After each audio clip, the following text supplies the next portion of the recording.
인터넷 접속 장애로 학업에 지장이 생긴 소상공인에게는 한 달 치료금을 감면하고 PC방 사업자들에게 현금 지급 중에서 선택할 수 있습니다.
시작할까요? 네, 형제님. 네, 제가 간단히 인사와 소개를 네, 하겠습니다. 네. 네, 감사합니다. 형제 혹시 공유를 잠깐만 내려주시겠어요? 그리고 나서, 예. 네, 시간이 돼서 시작하겠습니다. 네, 참여받으셔서 여정에 함께 하시는 모든 분들 다시 한번 환영해 드립니다. 그리고 이 여정 오늘 세 번째 시간입니다. 제가 먼저 간단히 우리 대면 모임에 대해서 소개를 해드릴까 합니다. 그리고 우리 오늘 세 번째 강의를 해주실 우리 베드로 형제님 간단히 소개해드리도록 하겠습니다. 잠시만요. 제가 소개해드리고 싶은 부분은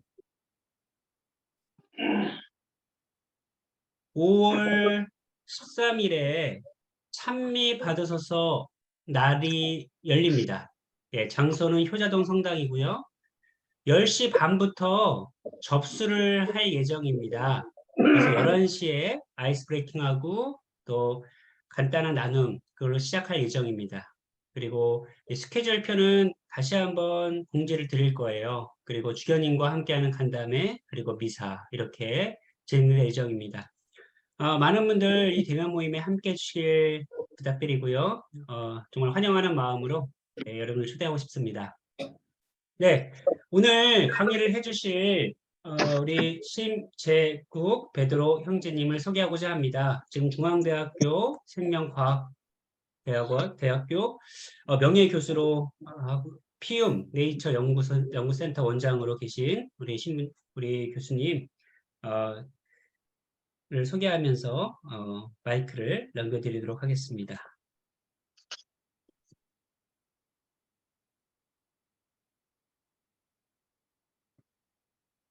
네. 네, 안녕하세요. 저는 신부님 소개 말씀대로 학교에 뭐 오래 있었는데 이렇게 또 여러 신자들 앞에서 더군다나 교회와 관련된 이런 강의는 굉장히 좀 낯설고 지금 굉장히 긴장스럽습니다. 오늘 좀 이렇게 잘 양해를 해주시면 제가 편안한 마음으로 잘 강의를 진행하도록 하겠습니다. 먼저 저한테 이제 이런 기회를 주신 주교님과 그리고 타데오 신부님, 그 외에 가정생명생태분과 여러 신부님께 아주 감사를 드립니다.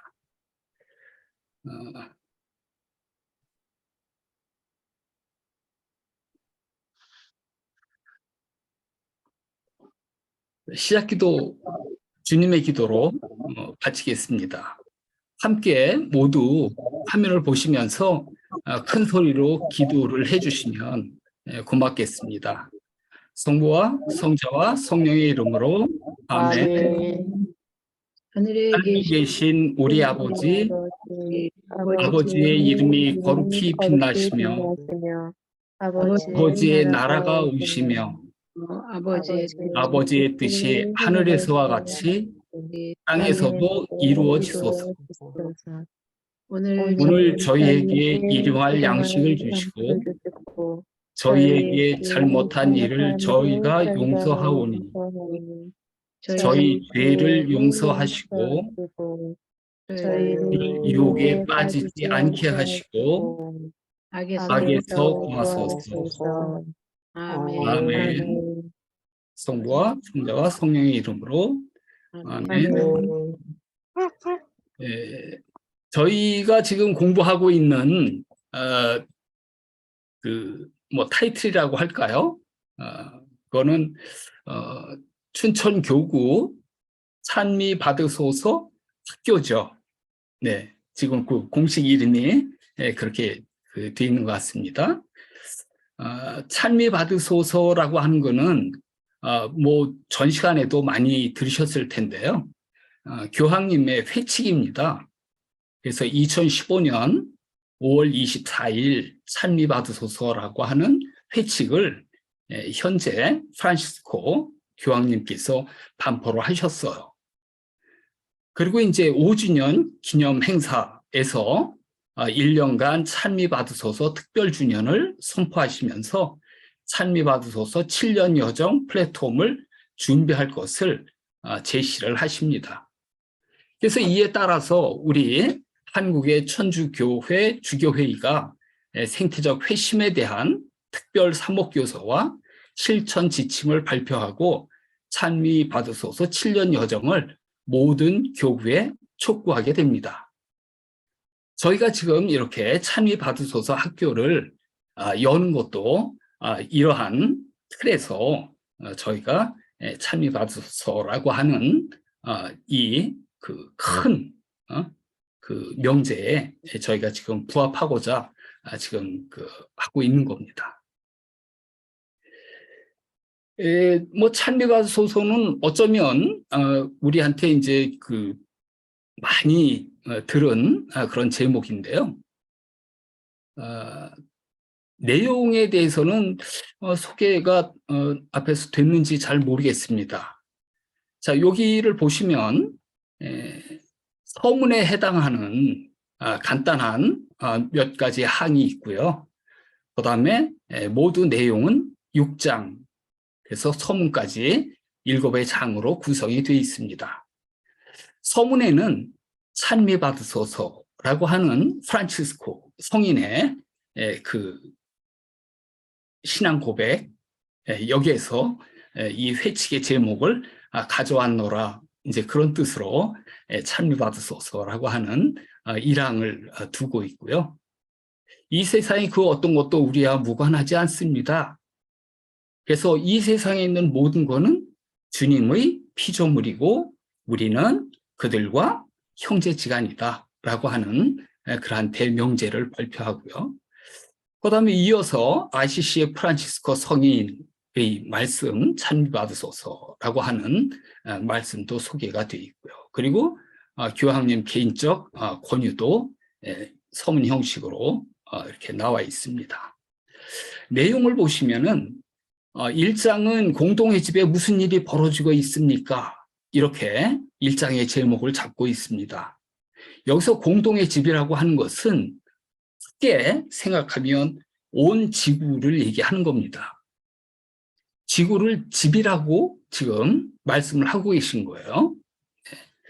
2장에는 피조물에 관한 복음, 3장에는 인간이 초래한 생태 위기의 근원들, 우리가 얘기하는 지금 환경의 위기, 생태적 위기, 이런 것들이 인간이 초래한 것이구나 하는 것을 여기서 눈치를 챌 수 있을 거고요.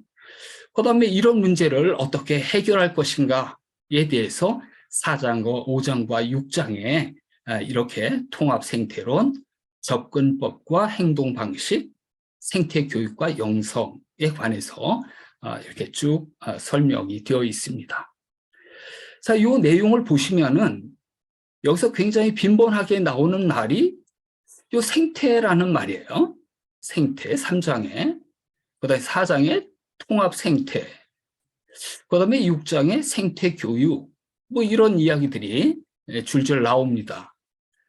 사실 저는 자연과학, 뭐 형이사학이죠. 자연과학 쪽에서 생태학을 평생 대학에서 강의하다가 지금은 물러나와 있는 그런 사람이긴 합니다.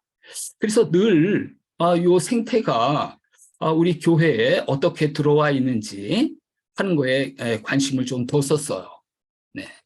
그래서 오늘은 생태 이야기, 그리고 교회에서 이야기하는 이야기를 제가 한번 최대한 이렇게 잘 연결을 시켜보려고 노력은 하는데 제가 뭐 좀 한계가 있고 좀 그렇습니다.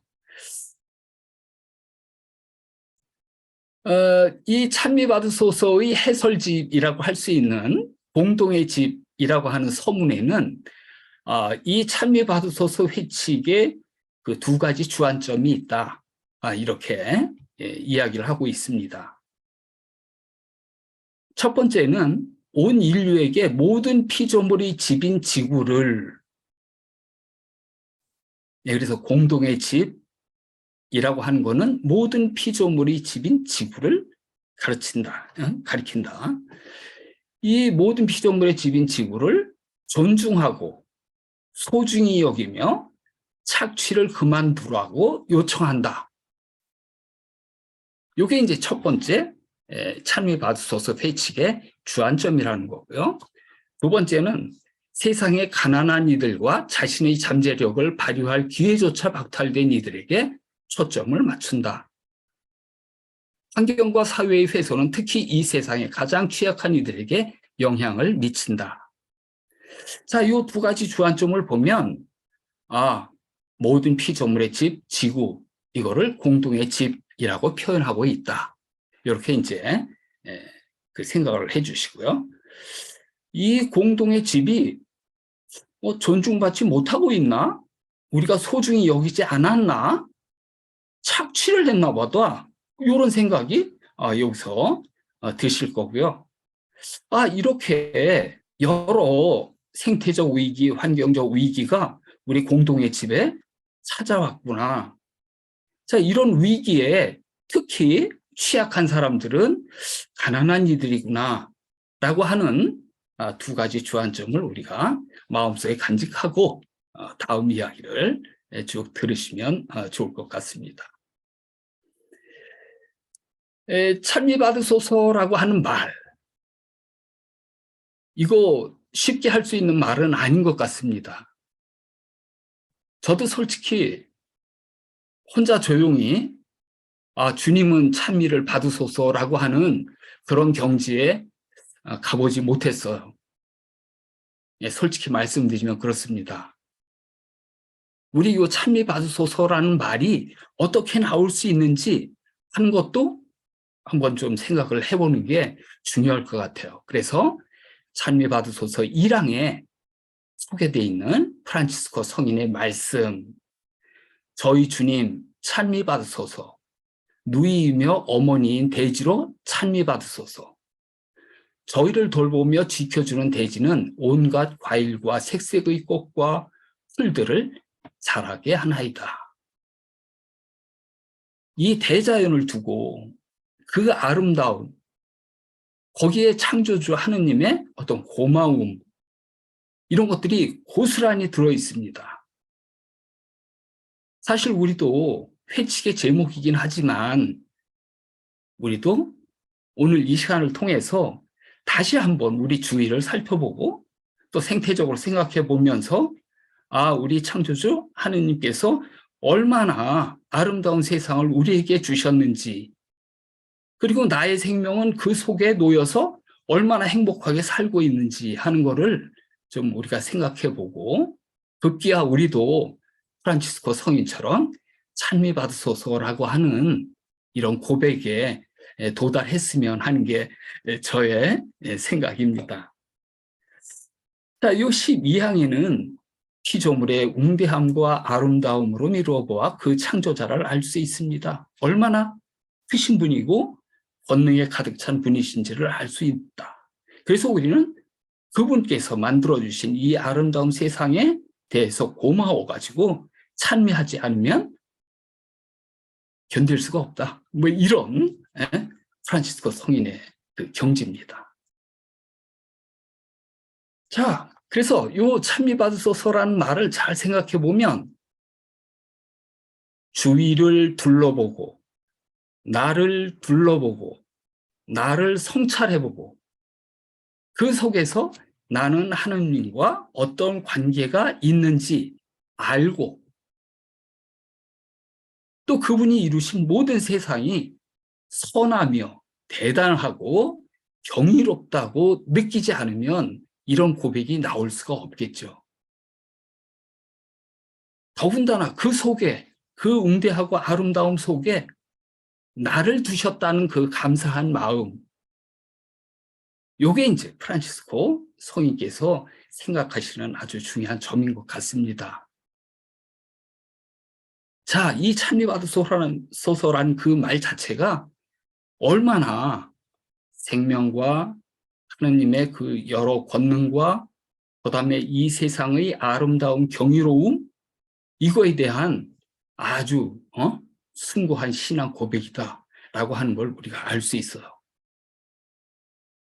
프란치스코 교황님은 이러한 숭고한 신앙 고백의 찬미 받으소서라는 그런 말을 당신 회칙의 제목으로 붙이십니다. 얼마나 절절히 느끼셨으면 회칙에 이 말을 쓰겠어요. 자, 우리 드디어 찬미 받으소서라고 하는 그 말의 시작을 저와 같이 오늘 하게 돼서 아주 저도 기분이 좋습니다. 자, 우리가 이제 이런 이야기 속에서 우리가 느껴야 할 건 뭐냐? 세상을 창조하시되 나를 창조 안 하셨다면 하느님은 저와 관련이 없어요.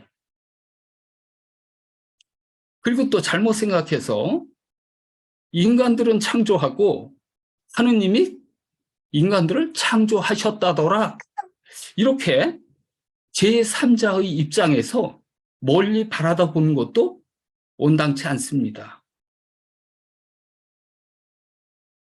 하느님께서 창조하실 때 가장 중요한 거는 하느님이 나를 만드셨구나 라고 느끼는 거예요.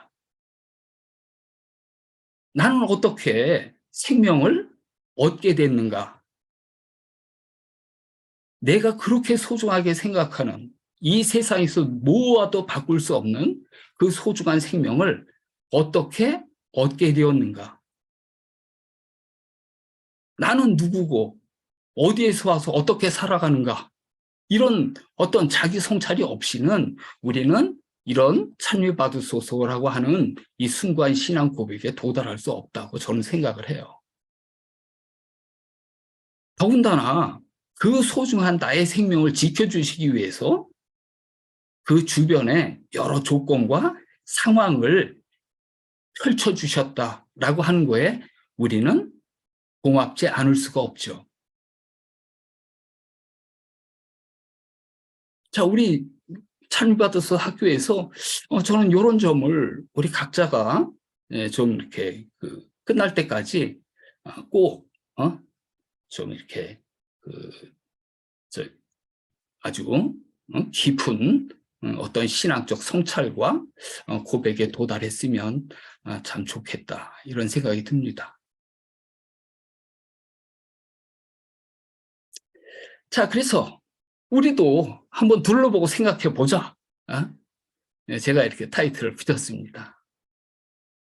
나는 누구인가? 나는 생명을 가진 사람이다. 그런데 나는 어쩔 수 없이 동물이다. 요거는 지극히 형이하학적, 자연과학적 나를 설명하는 겁니다. 나는 외계인이 아니고 지구라고 하는 환경 속에 살고 있다. 살고 있다? 지구라는 환경 속에서 내 생명을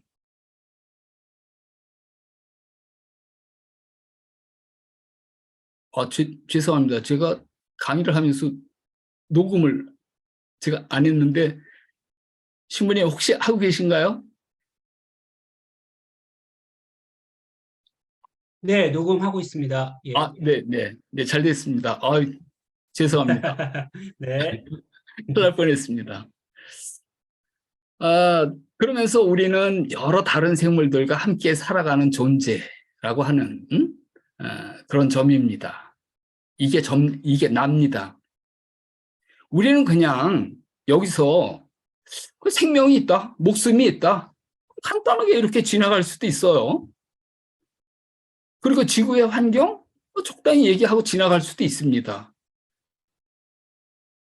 더군다나 여러 생물들과 함께 살아가는 존재다? 이런 생각을 깊이 안 해보면 그냥 흘러가는 말일 수가 있습니다. 자, 우리 요거를 생각해 보자고요.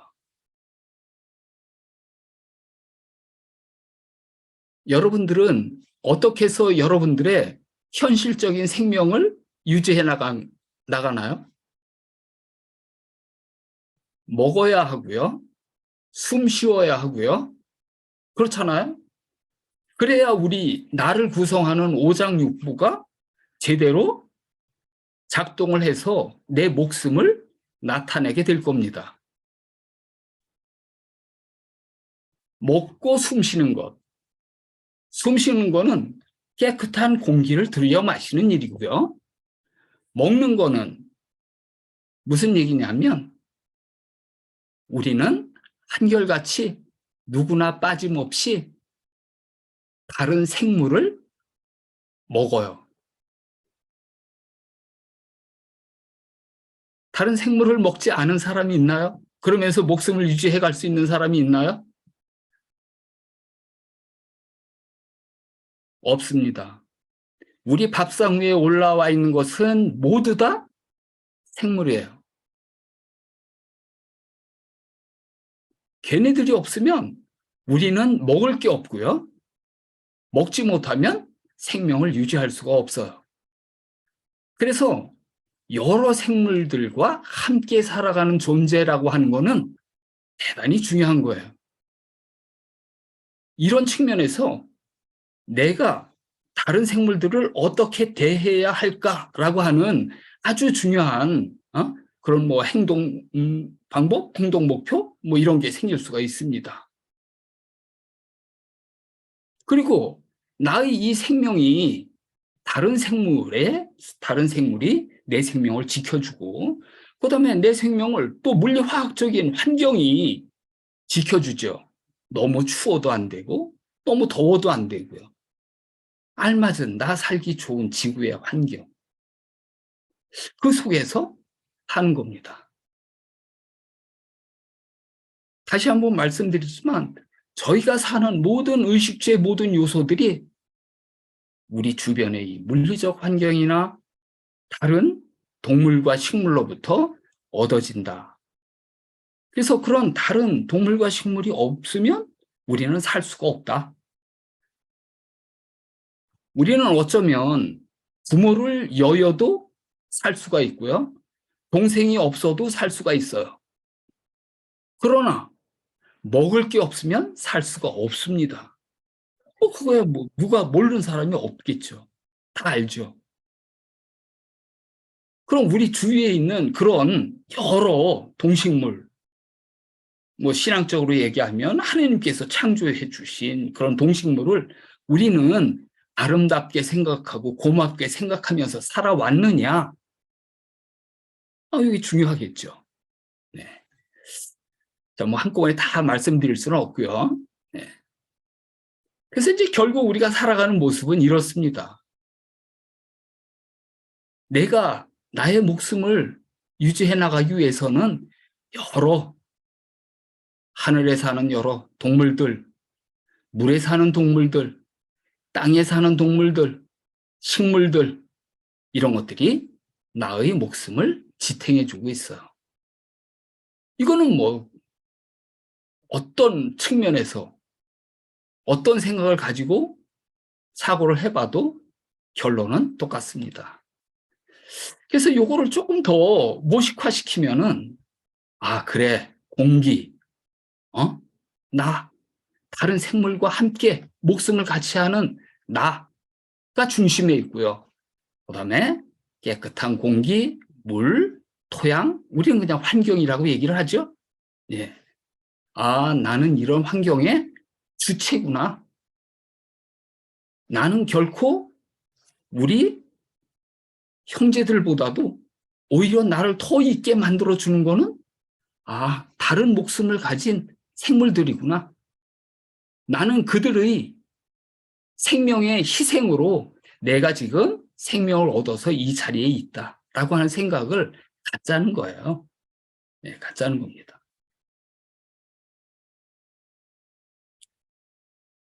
자, 그래서 이렇게 둘러보고 생각해 보면 뭐 이거야 생태적이고 신앙적이고 관계없이 돌이켜 생각해 보면 나의 생명은 다른 생물들의 희생으로 얻어졌다. 나는 다른 생명체가 없이는 살아갈 수가 없는 존재다. 생물들과 생명으로 강하게 연결되어 있는 존재다. 이 관계는 뭐 형제 관계보다 더 강하고 그렇다고 하는 걸 뭐 수도 없이 그 말씀을 드렸습니다. 그리고 지구의 조건과 상황, 즉 환경이 내 생명을 지탱하고 있다. 그러면서 나는 결국 이런 지구라고 하는 공동의 집의 한 구성원이구나. 내가 뭐 엄청 뭐 위대하고 뭐 고등해서 다른 생물을 무시하고 뭐 그럴 입장이 아니라는 거죠. 우리는 그냥 한 구성원일 뿐입니다. 그래서 그들 생물들에게 깊이 고맙게 여기는 것은 당연하다. 그렇죠. 내 목숨, 그 소중한 목숨을 그 생물들이 지켜주니까요. 고맙다고 하는 건 당연한 거죠. 그럼 내가 그들을 먹기 위해서 죽였으면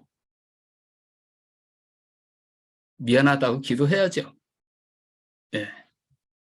이 세상 어느 관계보다도 소중한 인간 윤리의 기본이다, 그게. 네. 이거는 뭐 하느님께서 나를 창조하시고 그들을 창조하시고 그래서 가치가 있다, 뭐 이렇게도 생각할 수 있지만 그 이전에 형이 화학적으로 그냥 현실적으로 생각해 봐도 굉장히 중요하다는 거예요. 우리 이거 잊으면 찬미받으소서에 도달할 수가 없어요. 그런 경지에 도달할 수가 없다고 저는 생각해요. 내 생명 유지를 위한 환경을 만들어준 분, 또 다른 생물을 창조해 주신 분께 한없이 고마운 마음을 가질 수밖에 없다. 그렇지 않겠습니까? 네. 그러면은 우리 입에서 저절로 하느님 찬미 받으소서. 오늘 제가 일용할 양식을, 제가 아까 기도했잖아요. 주님의 기도. 일용할 양식을 저에게 주셔도 정말 고맙습니다. 당연한 거야. 자, 그래서 이런 배경을 가지고 오늘 이야기를 이렇게 진행을 해볼까 합니다. 첫 번째는 생물로서의 나를 한번 좀 과학적으로 생각을 해보고요. 그 다음에 생태라는 이야기, 아까 찬미 받으소서 거기에 생태라는 이야기가 무려 3장에 걸쳐서 있었어요. 제목으로. 그래서 생태 또는 생태계에 관한 이야기. 그 다음에 지금 제가 많이 말씀드렸던 천지 창조와 찬미 받으소서. 요것도 한번 좀 생각을 해봐야 되고요. 그 다음에 그런 아름다움 속에서 왜 우리는 위기를 느끼고 있는가? 생태적으로, 환경적으로. 우리는 망가뜨렸다. 무엇을? 창조 질서를. 하나님께서 만들어 놓으신 그 질서를 망가뜨렸다. 요거는 죄입니다. 죄. 네? 이게 왜 죄인지 제가 말 안 하고 나중에 주교님 말씀으로 한번 볼 수 있습니다. 자, 그러면 어떻게 해야 되겠느냐? 새롭게 뭘 하려고 할 필요도 없다는 거죠. 그냥 우리는 주님께서 만들어 놓으신 질서를 회복시키면 되는 거예요. 정신적으로, 행동적으로 회복만 하면 되는 겁니다. 그래서 이제 오늘 이야기 순서를 이렇게 잡고 가급적 빨리 말씀을 드리겠습니다. 살아있지 않으면 내가 아닙니다. 내가 생명을 잃으면 나는 아니에요. 이 세상은 내가 없으면 아무 의미가 없어요. 어떤 의미에서는 조금 좀 과한 이야기가 될지 몰라도 창조주도 내가 없으면 의미가 없는 거예요. 나는 언제 내가 있게 되느냐? 과학적으로는 생명을 가질 때 내가 있다. 이렇게 얘기를 합니다. 생명이 어디 있습니까? 머릿속에? 가슴에? 심장에? 생명은 볼 수가 없어요. 만질 수도 없고요. 어디에 있는지도 몰라요. 다만 과학에서는 생명을 가진 물체들이 나타내는 현상들을 보고 생명이 있다 없다 얘기합니다. 그 생명 현상들이 생물은 구조가 특이하다, 항상성 조절, 환경에 대한 반응, 대사를 한다, 성장한다, 발달한다, 생식을 한다, 진화한다, 이런 것들이 생명 현상이에요. 이런 것들을, 이런 현상들을 갖고 있으면 목숨이 있고 살아있는 것이라고 말할 수 있고요. 이런 게 없으면 생명이 없는 무생물인 겁니다. 쉽게. 네. 우리는 이런 과정을 내 몸에서 확인할 수가 있어요. 추우면 소름 돋고, 더우면 땀 흘리고, 이런 일들이. 그 다음에 자식을 낳아서 또 이렇게 번성하고, 이런 일들이 나에게 일어나서 아, 내가 생명이 있구나라고 하는 걸 누구든지 알 수가 있습니다. 자, 아무튼 생명은 소중한 거야.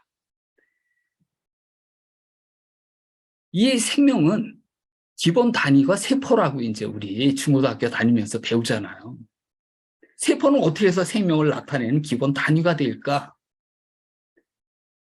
조직화를 통해서 그렇습니다. 조직화. 어떻게? 세포를 이루는 구성 요소들이 있어요. 예? 구성 요소들이 있어요. 예를 들어서 핵, 미토콘드리아, 소포체, 골지체, 엽록체 이런 구성 성분들이 있어요. 그것들이 밀접하게 유기적으로 균형 있게 조화롭게 상호작용했을 때 나타나는 게 생명입니다. 조직화되지 않고 짜임새 없이 균형을 잃고 조화롭지 않은 그런 관계에서는 생명을 찾을 수가 없어요. 생명체, 조직화되는 데서 나타나는 겁니다. 자, 여기에 창발성이라는 말이 있어요. 이런 구성 성분들이 자기 성질 이상의 상호작용을 통해서 자기 성질 이상의 어떤 특성을 나타내는 게 곧 그 특성이 생명이다라고 말할 수가 있습니다. 그래서 세포는 핵의 성질이 아니에요. 세포는 미토콘드리아 하나의 성질이 아닙니다. 핵과 미토콘드리아와 엽록체가 밀접히 유기적으로 균형 맞춰서 조화롭게 상호작용할 때 세포의 생명이 나타나는 거거든요. 자, 그런 세포가 모이면 조직이 되고, 조직이 모이면 기관이 되고, 기관이 모이면 개체가 돼요. 나는 하나의 개체입니다. 나는 몇 가지 기관으로 되어 있습니까? 어떤 기관으로 되어 있습니까? 숨을 쉬는 호흡기관. 그래? 거기서 산소를 얻으면 혈액에 녹여서 운반하죠? 순환기관, 소화기관, 이런 기관들이 쉽게 말하면 오장육부가 원활하게 작용을 해야 개체인 내가 살 수가 있어요. 그렇지 않습니까? 나의 생명은 그 오장육부의 아주 원활한 관계 속에서 내 생명이 나오는 겁니다. 그게 창발성, 창출적 특성이라고 말할 수가 있어요. 자, 이런 생물의 개체들은 모이면 개체군이 되고 한 종을 만들죠. 여러 종이 모인 거를 우리는 군집, 커뮤니티라고 얘기를 해요. 여러 종이 모인 그 생명의 단위, 요거를 군집이라고 합니다. 사람들은 요거를 잘 몰라요. 군집에 무슨 생명이 있어? 군집이 생명 현상을 나타내? 요거를 잘 모를 뿐이에요. 또 중고등학교 선생님들도 이런 얘기를 강조해서 얘기를 안 해요. 왜? 생명은 나 개인이 갖고 개체가 갖고 있는 생명은 잘 이해가 되는데 생태계를 이루는 군집이 생명을 띠고 있는 존재다? 요거는 이해하기가 어렵거든요. 그런데 우리는 쉽게 이해할 수 있어요. 왜? 군집에서 여러 종이 모인 그 집단에서 아까 같은 생명 현상을 찾을 수 있다면 군집은 생물이며 생명을 갖고 있는 거거든요. 사실은 제가 상호작용 이런 얘기를 많이 드리는데 그 상호작용은 물질을 주고받는다든지 에너지를 주고받는 관계로 설명이 되는 겁니다. 자, 그래서 여기서 보는 것처럼 이렇게 생물적인 구성 요소와 환경 또는 비생물적 구성 요소가 합쳐지면 바이오 시스템, 생물계가 되는 거예요. 그래서 세포계, 조직계, 기관계, 개체의 계, 군집의 계를 생태계라고 할 뿐입니다. 군집의 계를 생태계라고 할 뿐이에요. 우리 뭐 생태계라는 말을 많이 쓰죠. 뭐 시장 경제하는 사람들도 뭐 무슨 생태계를 살려야 한다. 또 뭐 여러 환경 문제 나올 때마다 생태계 입에 올리지만 생태계의 생물적 구성 요소가 군집이고 군집은 하나의 생명의 단위다. 이렇게 이해하는 사람은 거의 없어요. 네. 그래서 오늘은 이거를 좀 우리가 공부를 한 셈입니다. 뭔가 좀 건질 게 있다면 이런 걸 건질 수가 있습니다. 자, 그런데 여기서 굉장히 신기한 거는 뭐냐면 이런 생명의 단위들은 구조를 파괴하면 기능도 사라진다는 거야. 요거를 이제 과학과 종교에서 서로 이제 조금 다르게 생각하는 거죠. 예, 우리는 죽으면 기능도 없어지는 거예요. 과학적으로 생각하면. 그런데 영혼의 이야기를 하고 사후의 이야기를 하는 거는 종교입니다. 그래서 여기서 이제 잘 이게 맺어지지 않는 그런 부분이긴 합니다. 그러나 여기서는 이제 과학적 접근이기 때문에 구조를 파괴하면 기능도 사라진다. 그리고 상하위 레벨의 생존은 비가역적이다. 이거 굉장히 중요해요. 상하위 레벨, 세포 낮은 레벨이고요. 조직은 세포보다 위의 레벨이에요. 세포보다 개체는 한참 위의 레벨입니다. 자, 비가역적이다 그랬어요. 나는 내 몸을 이루고 있는 세포 하나가 죽었다고 해서 제가 죽는 건 아닙니다. 이해하시죠? 근데 내가 죽으면 그 이하 기관, 조직, 세포 이런 것들이 다 죽어버린다는 거예요. 그래서 상하위 레벨의 생존은 비가역적이다. 이렇게 이제 뭘 설명을 하는 겁니다. 만약에 내가 속해 있는 군집이 죽었다. 그럼 나는 어떻게 되겠습니까? 죽는 거예요. 그래서 군집이 에너지와 물질을 상호작용하면서 생태계를 만드는데 생태계가 망가지면 나는 어떻게 되겠어요? 죽어요. 나 하나 죽는다고 생태계가 망가지진 않아요. 그러나 생태계가 죽으면 나는 여지없이 죽고 맙니다. 이게 비가역적이라는 얘기입니다. 그래서 찬미받으소서의 아주 중요한 부분은 우리가 이런 큰 생명의 단위를 알아야 된다는 거죠. 이게 중요하다고 저는 봐요. 왜? 지구를 공동의 집이라고 말씀하시기 때문에 그럼 지구에 생명이 없으면 우리는 죽는 거거든요. 근데 우리가 지구의 한 구성으로서 살고 있어요. 그럼 지구는 과연 큰 생명체인가? 지구는 생명 현상을 나타내는가? 이걸 이해하는 거는 우리가 창조주, 창조의 행위, 그리고 또 그 위대함, 거룩함 이런 거를 찬미할 수가 있을 거 아니겠어요? 그래서 이건 굉장히 중요한 이야기라 제가 조금 오랫동안 말을 했습니다. 자, 어쨌든 요거는 그 생물계라고 하는 건 생물적 구성 요소와 비생물적 구성 요소가 합쳐져서 서로 상호작용할 때 나타내는 시스템이에요. 생태계는 생물적 구성 요소로는 군집, 비생물적 구성 요소로는 여러 환경 요소들이 어우러졌을 때 살아있는 생명을 나타내는 생태계가 되는 겁니다. 이 생태계를 주로 연구하는 학문을 생태학이라고 그래요. 생태. 근데 재밌는 거는 생태계 그러면 영어로 이코시스템인데요. 이코라는 말은 요 말이에요. 이코는 그리스 말로 오이코스라고 한대요. 예, 저는 그리스 말을 모르는데 어원이 오이코스랍니다. 이 오이코스는 무슨 뜻이냐 하면 홈, 가정이란 뜻이에요. 가정이란 뜻이에요.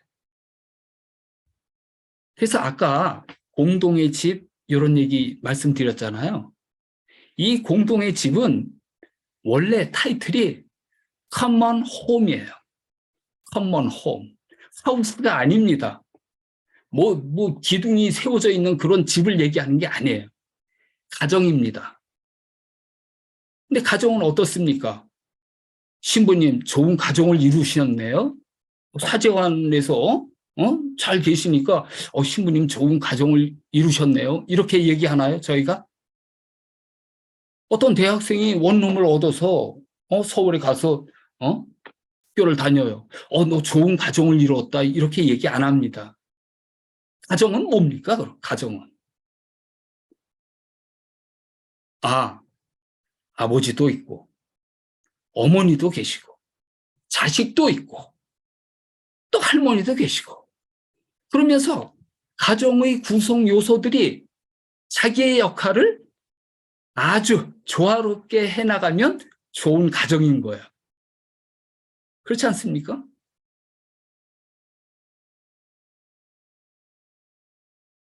그래서 찬미받으소서의 해설서를 공동의 집, common home이라고 제목을 붙인 거예요. 너무 잘 붙였어. 제가 볼 땐 생태학적으로 완벽한 제목이에요. 우리는 공동의 집에 살고 있다. 아까 내 생명을 유지하는데 다른 생물이 내 생명을 지탱시켜주고 있다. 어떻게? 먹이로서. 먹이가 뭡니까? 물질과 에너지 공급원으로서. 그래서 없으면 안 되는 존재. 그래서 그들이 그 식물과 동물이 나의 식구인 거예요. 그 식물이 나의 식구인 거예요. 없으면 안 돼요. 걔가 없으면 유기적으로 우리가 큰 생명을 이룰 수가 없어요.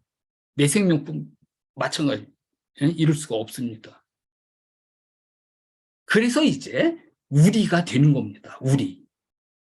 우리라고 하는 건 사람끼리의 얘기가 아니에요.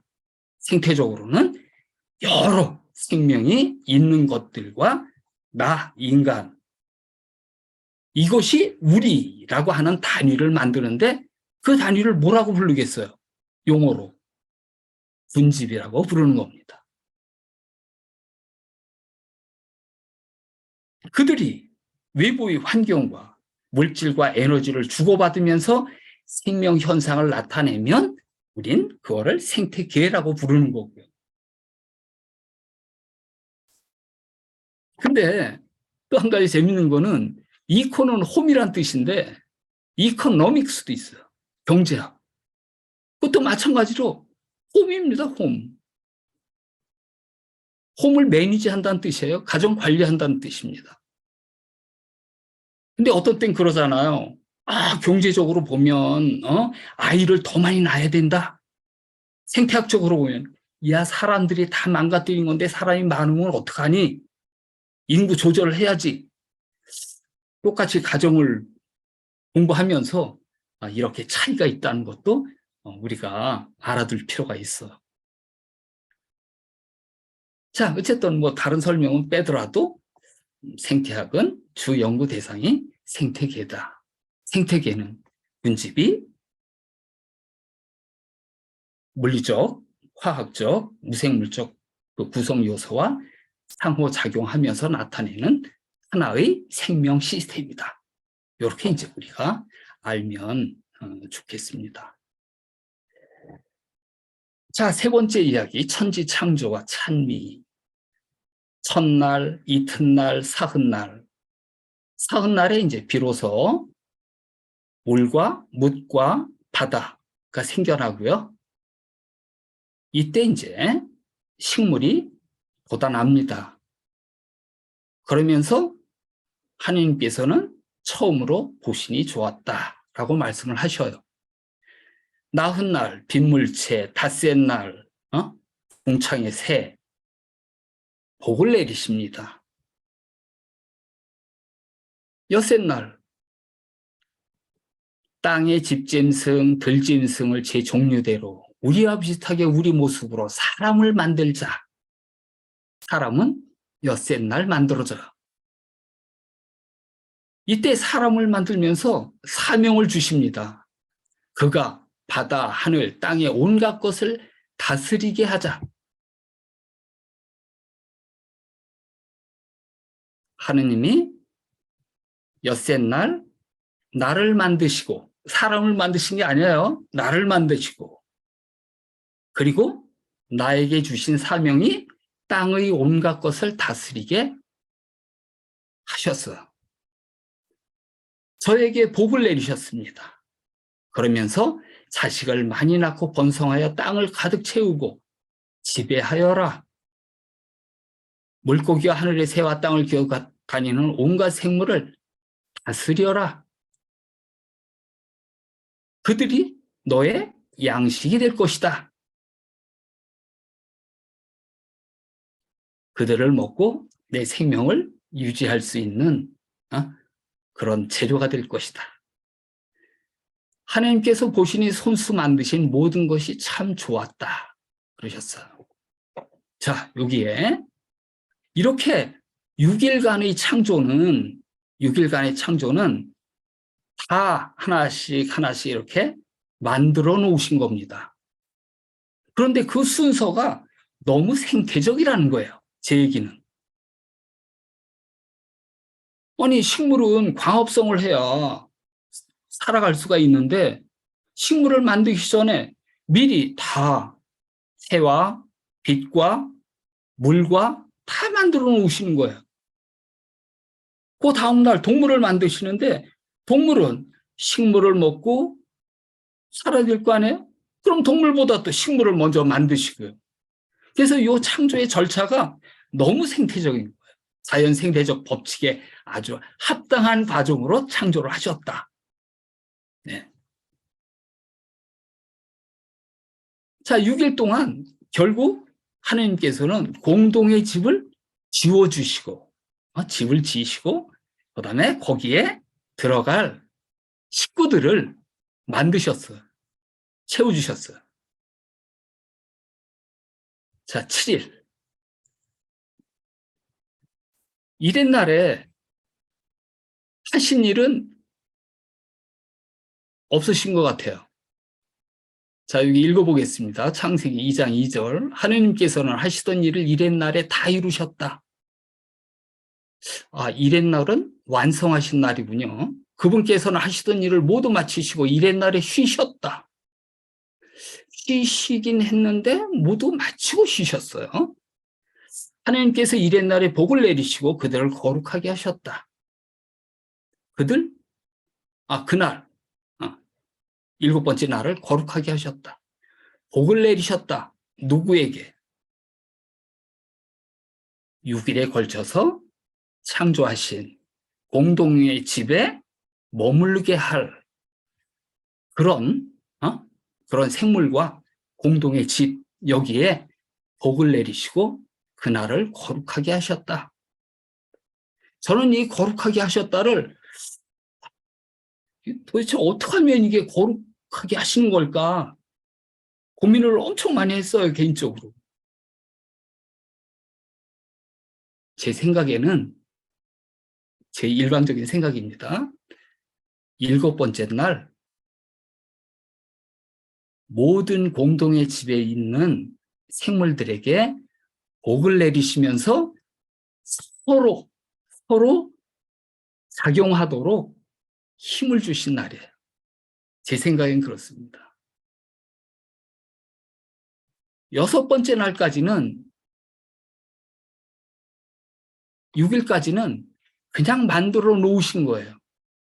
그런데 7번째 날은 아주 조용하게 그들을 서로 작용하도록 서로 관계를 맺어서 먹고 먹히고 균형을 유지하고 조화를 만들어가는 그거를 주님은 쉬시면서 하신 것 같아요. 주님의 쉼이 그렇게 큰 겁니다. 제가 볼 때는. 모르겠어요. 여기 신부님도 어떻게 생각하시는지. 예, 이건 제 생각입니다. 아무튼 저는 그렇게 생각을 했어요. 자, 이랬날에는 창조된 피조물들을 서로 조화롭고 균형 있는 상호 관계로 연결시켜 주신 날이다. 피조물들이 통합된 전체로서의 조화로운 움직임과 활력을 띠도록 생명을 주신 거예요. 그래서 거룩한 겁니다. 제 주장은. 공동의 집에 모든 생물에게 생명을 주셨기 때문에 그날을 거룩하게 하신 거예요. 생명을 안 주셨으면 거룩했을까? 이런 생각을 갖습니다. 모든 피조물의 개체 차원의 생명을 넘어서는 더 큰 생명을 만드신 날이에요. 7일은.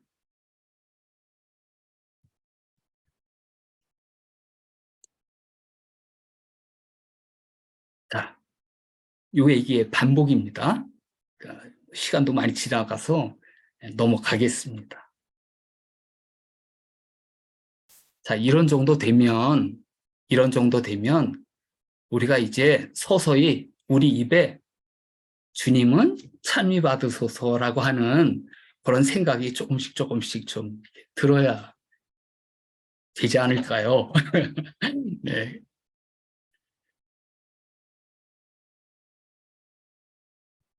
자, 주님께서 세우신 창조 질서, 생태적인 과학적 순서에 매우 부합하고, 그리고 또 그들의 어떤 그 전체로서 이루어지는 큰 생명, 조화와 균형과 아주 치밀한 그런 유기적 관계, 인간 곧 내가 목숨을 유지하며 살아갈 수 있는 것은 인간 이전에 창조되어 마련된 각종 식물과 동물 때문이다.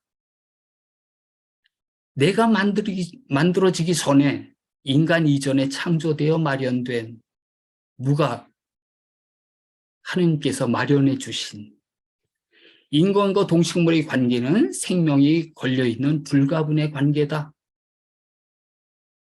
이거는 쇠사슬보다 더 강한 관계예요. 목숨이 왔다 갔다 하는 관계이기 때문에요. 그래서 여기서 그들을 나와 함께 우리라고 부르지 않으면 안 되는 거야. 우리인 겁니다. 공동 운명체를 넘어 나와 인간의 생존에 꼭 있어야 하는 존재가 동식물이다.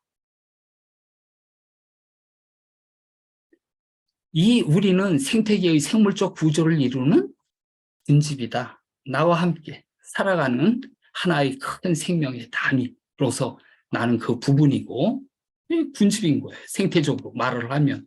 이 군집은 엄연한 커다란 단위 생명체이다. 그래서 우리는 큰 생명이 있다고 하는 것을 잊으면 안 된다. 이 큰 생명이 손상을 받거나 오염되거나 망가지면 우리는 매우 위태롭다. 이건 생태적 원리입니다. 생명과학적 원리예요. 아까 말씀드렸듯이. 인간은 큰 생명의 생명체 구성원 중 하나일 뿐 내가 그들을 주님이 부여해 주시는 임무대로 잘 지배하고 잘 다스려야지. 우리는 그 임무를 부여받았잖아요. 인간은 우리를 지배하고 잘 다스릴 임무를 부여받았다. 그 말은 곧 공동의 집을 잘 관리할 책임이 우리에게 있다라고 하는 말입니다. 그런데 우리는 어떻게 했습니까? 망가뜨렸어요. 우리 주위가 망가졌어요. 그래서 결국 우리가 위태롭게 됐어요. 그 위태로움을 우리가 지금 걱정하고 있는 거죠. 기후변화, 생물 다양성, 물 수질 오염, 바다의 오염, 식량의 부족, 이런 문제에 우리가 시달리게 되는 겁니다. 뭔가 우리가 그 관리를 잘 하도록 주님께서 말씀을 하셨는데 그 큰 생명체의 관리를 잘 못한 거예요. 한처음의 경이로운 아름다움과 조화로움은 찾기 어렵게 됐다. 공동의 집에 심각한 문제가 있음을 우리는 안다. 그래서 이제 앞서서 여러 또 교황들께서 이런 우리의 현실을 굉장히 경고하고 그 원인들은 이런 거다라고 말씀하신 게 산유바드소서 4항 여기에 보면 바오로 6세 교황께서는 인간의 무절제한 행위, 무절제하다 욕심 있는 행위, 자연을 불법 사용함으로써 도리어 인간 스스로가 이런 타락의 생물이 될 위험에 처했다. 산업 문명의 역효과에 따른 생태적 재난의 가능성이 있어 보인다. 바오로 2세 성인께서는 인간이 자주 자연환경의 즉각적인 이용과 소비에 유익한 것만을 추구하고 있다. 돌아보지 않는다. 우리에 대해서 아까 제가 말씀드린 우리에 대해서 의식하고 있지 않다. 자기 욕심만 차리고 있다. 이렇게 경고하시고 했어요. 바르톨로메오 총대주교님, 인간이 하느님 피조물의 생물 다양성을 파괴하고 기후를 변화시키고 지구 본디 모습에 손상을 입히고 자연과 산림과 습지를 파괴하며 지구의 물, 흙, 공기, 생명을 오염시키는 것은 모두 죄가 됩니다. 아까 제가 죄라고 한 말 바르톨로메오 총대주교님이 말씀하셨어요. 그거는 모두 죄가 됩니다. 왜? 세계에 저지른 죄는 우리 자신과 하느님을 거슬러 저지른 죄이기 때문입니다. 관리를 잘못한 수준이 아니라 죄를 지었다는 거예요. 자, 우린 이런 이야기를 통해서 그럼 그런 잘못을 누가 했단 말인가? 누구의 잘못인가? 생태환경 학자들은 인간이 개척자적 마음만 쓴다. 생활도 비효율적이다. 과소비가 그 문제를 유발시켰다. 이것저것 돌아보면서 생각을 하고 판단하고 조치해야 되는데 자기만이라고 하는 단순한 생각, 지나치게 화석연료에 의존했다. 자, 이런 나쁜 좋지 않은 생각을 좋지 않은 행동을 하는 인구가 많다. 인구가 많다.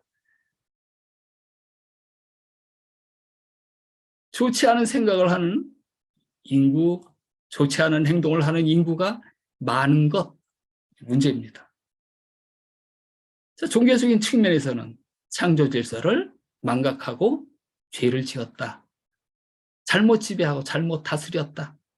나를 포함한 인간들의 탐욕스러운 생각, 삶, 행동에 잘못이 있었다라고 이제 얘기를 하는 겁니다. 자, 그럼 이제 우리가 살려면 어떻게 해야 되겠어요? 이런 위기에서 벗어나려면 창조 질서를 회복하면 됩니다. 창조 질서? 자, 아까 쭉 이렇게 좀 말씀을 드렸습니다. 그래서 새로운 가치, 사고, 행동이 요구된다. 새로운 가치, 사고, 행동이 누구에게 요구되느냐? 나에게 요구된다. 그 얘기는 과거의 나를 버리고 새 사람이 되어야 한다라고 하는 말이에요. 네, 새 사람이 되어야 한다. 어떻게? 나는 생태계의 한 구성자이고 공동의 집의 한 식구지 내가 함부로 다른 생명을 해치거나 내 욕심대로 이용하거나 이럴 권한은 나에게 없다. 인류는 자연의 일부이며 그 법칙에 따라야 한다. 지나치게 기술 위주로 해석한다던가 지나친 경제 논리로 모든 걸 해결하려고 한다면 그거는 안 된다. 우리 즉 내가 저질러 놓은 문제로 환경이 심하게 변하고 그로 인해서 생태계가 크게 달라졌음을, 그렇다는 사실을 우리가 깊이 알자. 그게 죄라고까지 말씀을 하시잖아요. 그리고 또 죄고요. 엄연한 죄고. 자, 이런 문제는 누가 일으켰느냐? 사람이 일으켰지 다른 우리 동료가 일으킨 게 아닌 거거든요. 식물이 그런 환경을 파괴했습니까? 동물이 했습니까? 다 인간이 한 거죠. 그 문제 해결에 대한 책임은 우리, 즉 나에게 있다라고 인정을 하는 겁니다. 그리고 한편 생태적으로는 지구의 자원은 제한되어 있고 우리의 성공은 그런 자원의 개발보다도 그런 자연과 어떻게 잘 조화롭게 물질과 에너지를 주고받느냐, 그걸 통해서 우리의 그 앞날은 밝게 될 수 있다. 그래서 이제 생태적 실제를 받아들이자, 접근 방법을, 생각을 좀 통합적으로 하자. 홀리스틱하게. 나에게 이로운 것, 나의 욕심만 이러지 말고, 그다음에 자연 환경을 가급적 보존하자. 자원의 재활용과 재생 가능한 에너지를 사용하자. 복원을 노력하자. 망가진 게 있으면 그다음에 적절한 인구를 유지하자. 그리고 또 이런 환경에 대한 이런 생명운동이 있으면 적극적으로 참여하고 협동하자. 그러면서 창조 질서를 회복하면 문제는 쉽게 해결될 수 있을 것이다. 자, 몇 분의 교황님께서 이런 문제 해결에 대한 방안도 찬미 받으소서에 있습니다. 그것도 나중에 시간이 있으시면 한번 보시고요. 자, 그래서 이러한 창조 질서의 회복 과정, 이거를 현실적으로 어떻게 이뤄낼 것이냐 하는 게 찬미 받으소서 7년 여정이라고 봐요. 자, 이런 찬미 받으소서 7년 여정의 수행은 우리에게는 많은 불편함이 있습니다. 그럴 수 있어요. 옆 사람이 당신은 왜 그 편리한 비닐봉지를 쓰지 않고 꼭 보자기를 갖고 다녀? 귀찮지 않아? 이럴 수 있어요. 또 자녀가 아니 엄마 나 플라스틱 상자에 넣어주면 훨씬 편하고 좋을 텐데 왜 굳이 여기다가 해주는 거야? 그럴 때는 이렇게 대답하여라. 탈출기에 보면 왜 이런 의식을 합니까? 라고 자녀가 물으면 이렇게 대답하여라 라고 하는 부분이 있어요. 숙제입니다.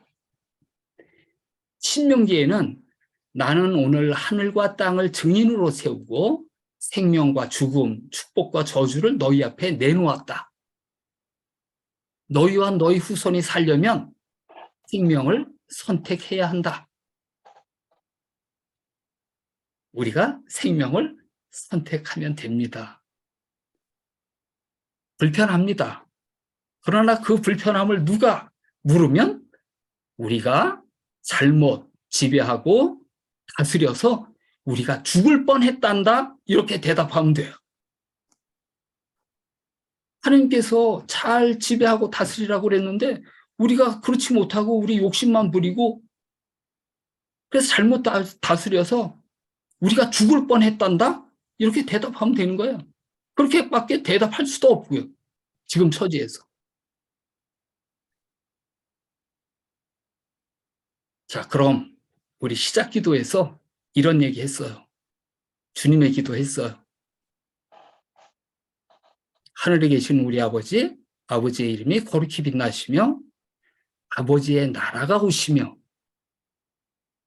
아버지의 나라가 오시려면 어떻게 해야 됩니까? 하느님의 뜻을 이뤄내야 되는 거예요. 누가? 내가. 우리가 아닙니다. 내가. 하느님의 뜻을 이 땅에 내가 실현해 드려야 땅에서 이루어질 거 아니겠어요? 창조 질서 누가 찾습니까? 옆 사람이? 너희들이? 아니에요. 내가 합니다. 내가. 오늘 저희에게 일용할 양식을 주시고, 양식 무엇으로 주셨어요? 우리 옆에 있는 동식물로 양식을 주셨어요. 고맙죠? 저희 죄를 용서하시고 잘못 지배하고 잘못 다스린 창조 질서를 그래서 망가뜨린 저희 죄 용서해 주세요. 더 편리한 현대적 기술, 그 유혹에 빠지지 않게 해주세요. 그건 우리가 살아보니까 악이었었습니다. 악에서 구하소서. 이것처럼 더 좋은 기도가 있겠어요? 찬미받으소서에? 저는 이게 최고입니다. 아니, 모든 기도의 최고이지만, 그래서 마지막으로 우리 다 함께 큰 소리로 주님의 기도 바치고 오늘 제 이야기를 마치도록 하겠습니다. 성부와 성자와 성령의 이름으로 아멘. 하늘에 계신 우리 아버지, 아버지의 이름이 거룩히 빛나시며 아버지의 나라가 오시며 아버지의 뜻이 하늘에서와 같이 땅에서도 이루어지소서. 오늘 저희에게 일용할 양식을 주시고 저희에게 잘못한 일을 저희가 용서하오니 저희를 용서하시고 저희를 유혹에 빠지지 않게 하시고 악에서 구하소서. 아멘. 성부와 성자와 성령의 이름으로 아멘. 감사합니다. 수고하셨습니다. 고맙습니다. 수고하셨습니다. 고맙습니다.